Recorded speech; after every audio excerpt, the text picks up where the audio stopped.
For at least a decade, being a podcast guest has been one of the most powerful ways for coaches, consultants, and experts to grow their audience, attract more speaking, uh, attract high value clients. But the industry has been shifting lately and algorithms are changing. AI is creating a lot of noise. Audiences are consuming differently and buying differently. So, what I discovered is what used to work for visibility and the ROI is no longer the same. So, unless you adapt and you know how to course correct, you're probably super frustrated. You are listening to Amplify Your Success Podcast, episode 459. And today, let me unpack the three major industry shifts that could be affecting your podcast guesting ROI and what you need to do differently to keep your ROI high. You ready for this? Let's get started. Welcome to the Amplify Your Success Podcast. Get ready to ramp up your revenue, amplify your impact, and make your mark in the world. This is the show for experts, thought leaders, and service professionals who want to shatter their limits and achieve that next level. You're going to find out from other experts and influencers how they made it. Now, let's get amplified. Hey there, inspired entrepreneurs and business leaders. It is your host, Melanie Benson, Authority Amplifier, and today we're going behind the scenes. I'm going to share with you what I have discovered, what has shifted, what is creating some concerns for all kinds of experts, and what you can do to adapt. So I like to give you a little backstory of how today's episode has unfolded. I had started to hear from previous clients and long-term acquaintances, something along these lines. Hey, Melanie, I'm super frustrated with this lack of ROI from my guest appearances. It used to work great. It was one of our solid lead sources, and now I'm like seeing a dribble. Some of them were saying, I haven't seen one lead come in. And they were wondering if podcast guesting had really expired in its viability and its potency to be recognized as an authority and to be able to attract clients. Now, these aren't just new business owners that have been reaching out to me. Some of these are seven-figure, multiple seven-figure, established, brand name recognized clients of mine and colleagues. And they should have been seeing a consistent flow of leads. And on the appearance, on the surface, I should say, everything really looked like it should be performing. But when I dug in, I noticed two unique situations. One, that there are some industry shifts that have occurred that you need to be aware of because you have to adapt your approach. And secondly, these people had not adapted their approach and they were missing some key ingredients that I cover in my 17 mistakes that guest experts make that cost them the lead and the client. Now, I'll make sure you know how to get that if you want to download it and start to assess yourself too.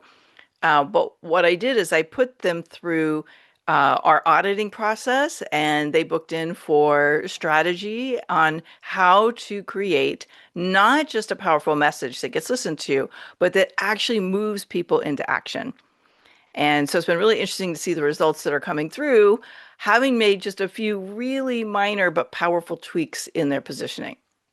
But before I get into that, let me share with you the highlights of the shifts that have occurred.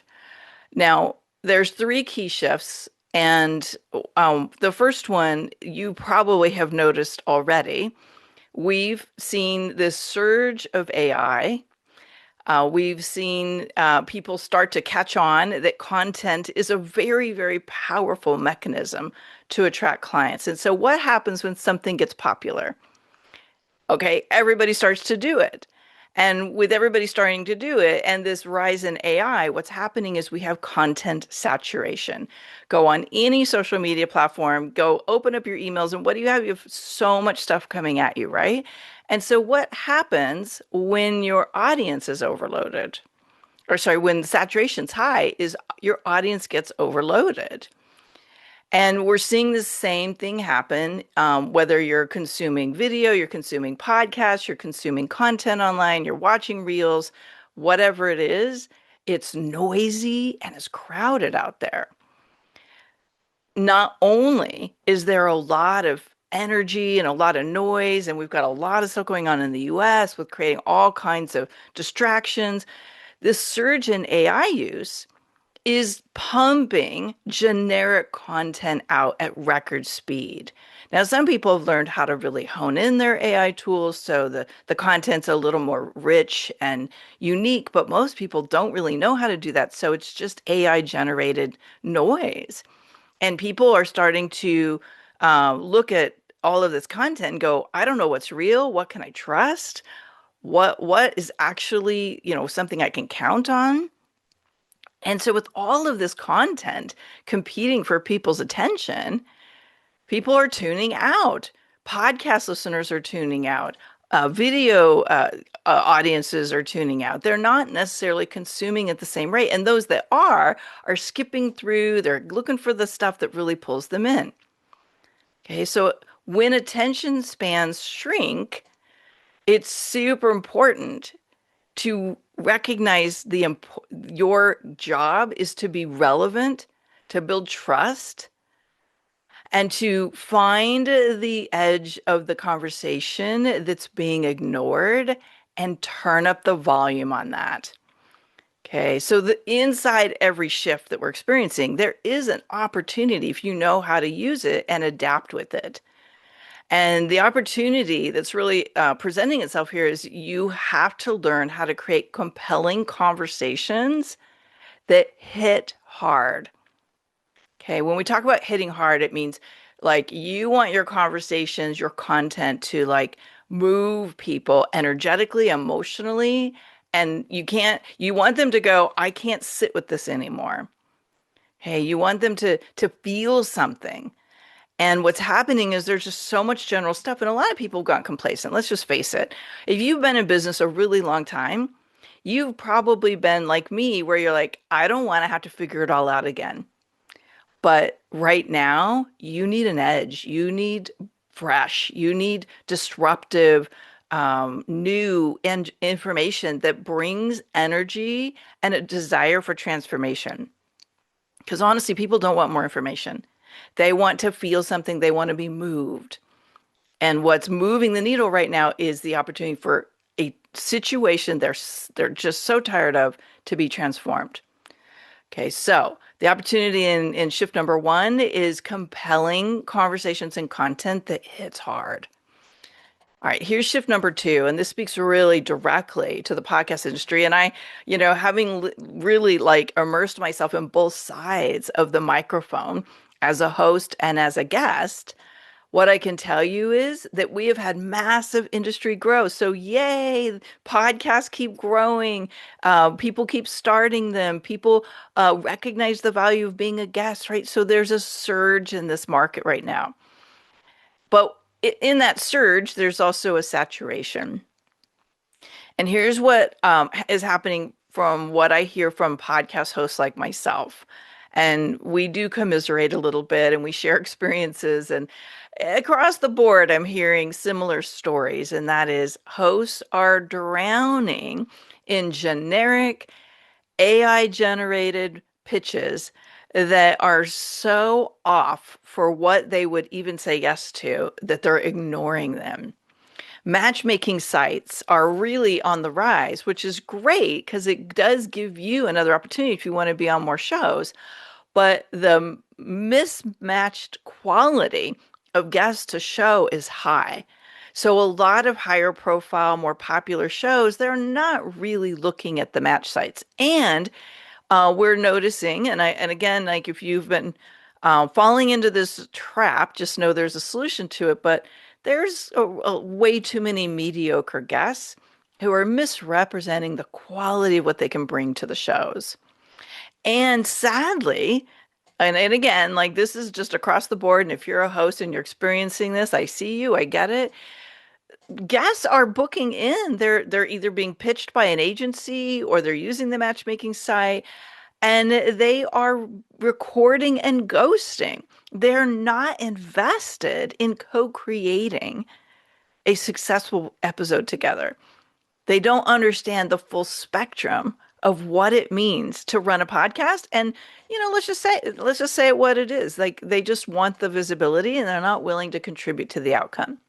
And that's not all of them. And if you're a great guest, I'm going to give you a big high five right now. I appreciate you. I value you. You've learned what to do. And that is so important. But it's happening way more than it should. And what that translates to is hosts are getting timid and hesitant to book people that they don't know. Okay, so they're leaning on relationships. They're leaning on people that refer great guests to them, and they're looking for quality. So they're inviting people in their network that they trust. Now, we also have seen another side of this as the guest that you're probably frustrated by. And that is a rise in what we're kind of not so affectionately referring to the scam shows. And these are shows that have developed basically a pitch to get people interested in being a guest, and then driving people to a pay to play model, but they haven't really developed an audience for their show. It's just either a fancy prospect tool or it's a moneymaker. And again, like kudos for being creative if that's the kind of show that somebody wants to create. That's not really a podcast. That's just a marketing system. But what's happening is really talented guests are getting caught up in this, and they're not able to understand and discern between a well-developed show that has reach that's saying, hey, I want to recoup some of my costs, and I'm not taking just any old person anymore. You've got to pay to get access to this very huge audience I've built, which is very fair in the marketing world. People do sponsored visibility all the time. Doesn't make the host bad or wrong. But if you don't have an audience that matches the investment you're asking for, and it's just a marketing machine, that's not going to serve you, the guest. And last, here's something that, and I teach all of my Authority Accelerator clients this, is, some shows, they're all well-intentioned and they really do have the right concepts. They have the right desire. They're really committed to having a great show, but they still have an underdeveloped listener base, which means that you may or may not see much traction from being a guest. It doesn't mean it's a bad idea to be on them. And there's other value in being on a newer show. But you have to know going in, this may not be where you're going in order to attract clients and to see a great reach and like build your audience and see email subscribers coming in. So with all of that that's going on in the podcast industry, you can start to see why maybe it's a little shaky, why guests aren't seeing the same ROI. Now, this is where I really shine. This is my superpower, if you will, because I have seen so many people come through my show. I can tell the guests that are going to get leads. I can tell the guests that aren't. I know which shows when I'm a guest on them that I'm going to get. Some of my shows, like literally as I'm recording this, one of the shows I was on in January is still sending me traffic. It's still bringing me prospects. And I've probably generated at least, I think last time I looked, it was up to $17,000 in revenue just from that one show. Okay, because I do track. What does this mean for you? The opportunity in all of the shifts that we're seeing in the industry is you have to know how to be the guest that a host can't pass up, and the value has to be there. You have to deliver a conversation that listeners can't ignore. So this means you really need to understand strategy.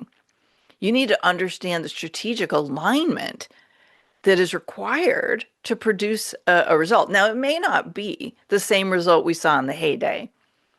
Like there are shows where I probably got 10 or 12 paying clients out of them early on, and it's dwindled. It's not the same. But I don't look at podcast guesting as a one transaction opportunity. I look at podcast guesting as a multiple level. As a matter of fact, this is what I call my $1 million visibility streams method. It's like I'm looking at the amplification of multiple levels of opportunity. So I'm not just working one level, I'm looking at it as the door opener. So the second opportunity here is a shift in mindset.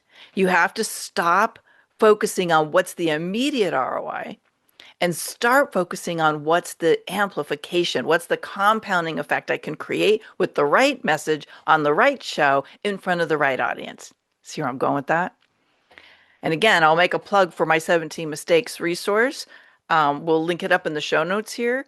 This is the door opener for you. You had to master these 17 key things, even at the foundational level, let alone what's happening in the industry with the shifts. Okay. So you need to have those 17 things really nailed in. Now, there's a third shift that's happening, and I'm hoping that if you're listening to this a few months later, maybe even a couple years later, that it's not going to be as impactful as it is right now. But let's just face it, right now, especially in the US, we are experiencing an economic pressure change. There is people who are struggling. There are people who haven't seen sales in months, if not all year. We have a recession in the US right now. We are seeing a lot of financial tumultuousness in the world overall. And so, what happens when economic environments change? It changes people's buying behavior. It's a fact. This is not scarcity. This is just a fact. But that doesn't mean people aren't buying. As a matter of fact, some of my clients are having their best year ever. Now, why is that? Okay, so let's unpack that one a little bit. As a matter of fact, I may do a whole episode on that. Recession influence reluctance means longer sales cycles. So it doesn't mean they're not buying. It means they're requiring more clarity, more certainty, and more trust and credibility before they buy. Okay, so being aware that, okay, hey, people that used to make these quick emotional purchases to solve what felt like a gap in their life, they're not necessarily buying that same way. As a matter of fact, in my last round of Authority Accelerator, several people said, I need 24 hours to be with this because I've learned that I make emotional decisions that aren't really right for me later. Can I just tell you how many people have said that? And again, like being aware that the emotional trigger needs to be replaced with discernment and alignment is a power move. And your clients are making these power moves because they've been burned, they've made bad decisions, they've made unaligned decisions. And now they need more clarity, more congruence, and more certainty before they say yes. So, what moves the needle here, and what is the opportunity that's emerging right now? Well, I'll tell you, everybody that's making sales, me included, what you have to do is you have to move from being something nice to have to something essential. And your messaging has to convey that first. It starts with your messaging.